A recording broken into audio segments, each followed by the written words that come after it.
How's it going? This is Rick at Ralph, and today we'll be finishing my annotated game. This is the third part of the series. Make sure you watch all three in a row. I will be getting a longer recording program, so this won't happen again. So let's just jump right in.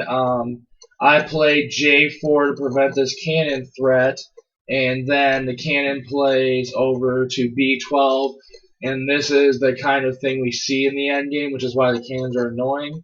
He's just gonna keep trying to like poke at all my weaknesses, and I pretty much just have to put up with it.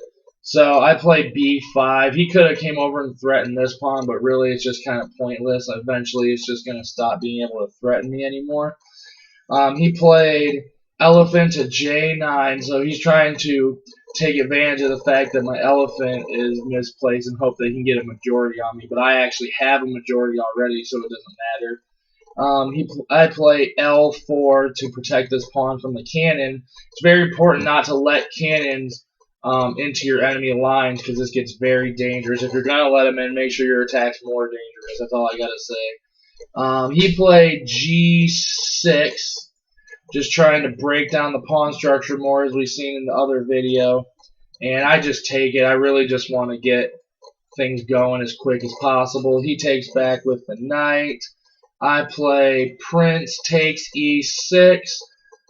He plays E7 right here. Sorry, I have a hard time finding this notation. I'm used to small chess notations, so this is an adjustment for me. I play Prince to F7. This is where the game actually gets very interesting. And my idea is that all of his pieces are pretty much light squared. His knights aren't very mobile right now, and they really couldn't do much to my prince. And the cannons aren't great at protecting the back rank. They can protect the back rank, but it hampers them heavily. So my idea is just to get my prince to the end and promote it to a lion and finish the king off.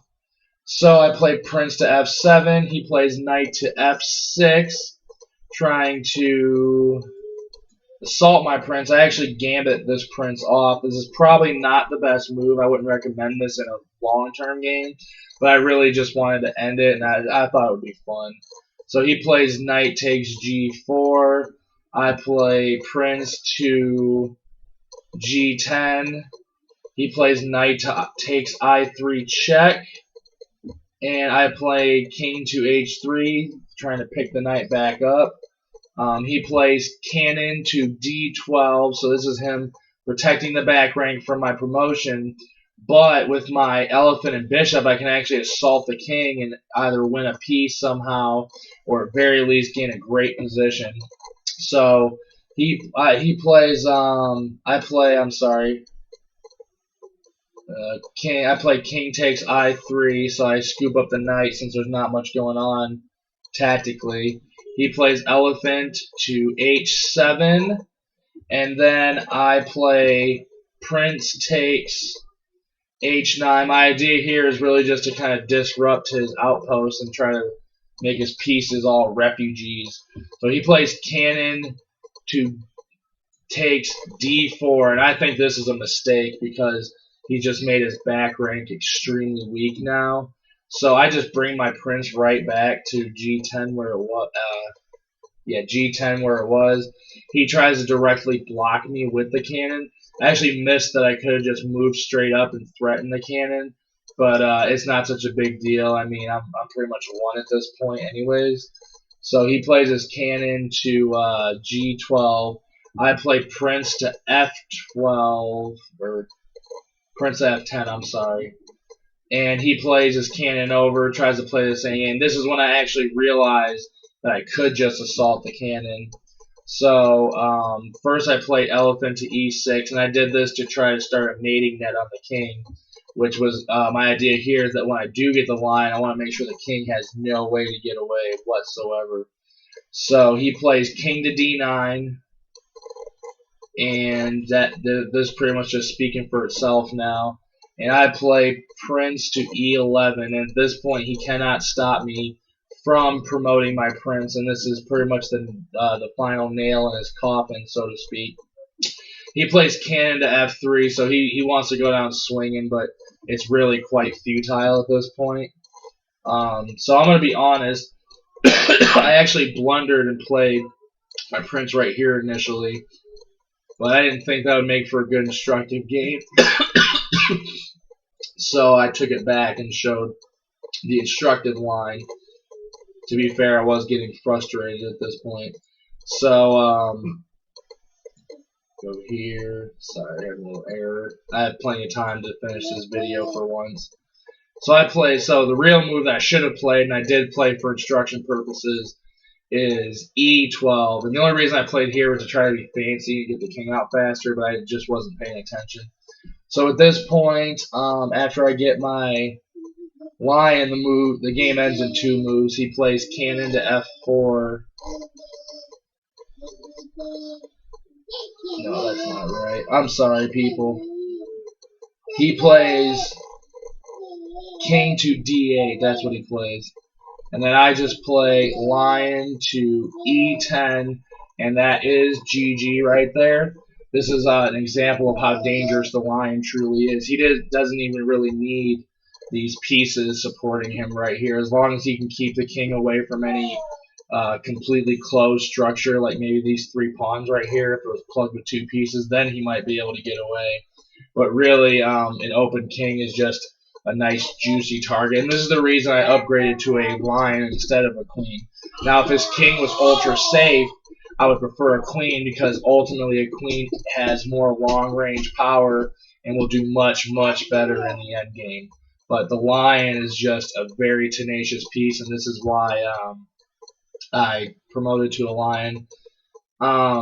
Just since I have a little extra time in the video, I'm going to talk about some of the various tactics that I don't get a chance to show in the opening videos too much. When you play the end game, generally piece majority is more important than having better pieces, and this is what I was talking about. Even if you do trade for a better exchange piece, the dynamics of the game might not allow that to become an advantage because ultimately there are so many combinations of pieces that they can work together to create very devastating threats, even though they technically have less piece power. So when you reach the end game, a lot of it boils down to pass pawns and just initiative, really.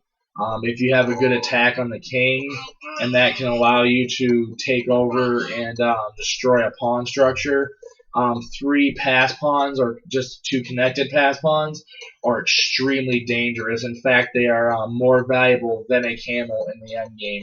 I would probably even go as far as to trade maybe a rook for 2 connected pass pawns because they just move so fast and they're just so hard to blockade that you really just have a lot of trouble with them.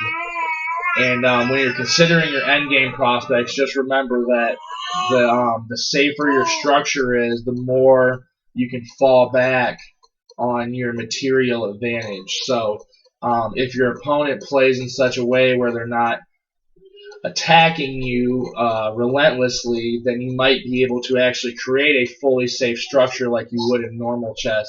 Keep in mind this will take many, many moves. I mean, we're talking like a 100-move game if you're going to play the completely safe structure. But this is the best way to get a hold of your endgame advantage and really let your piece advantage speak.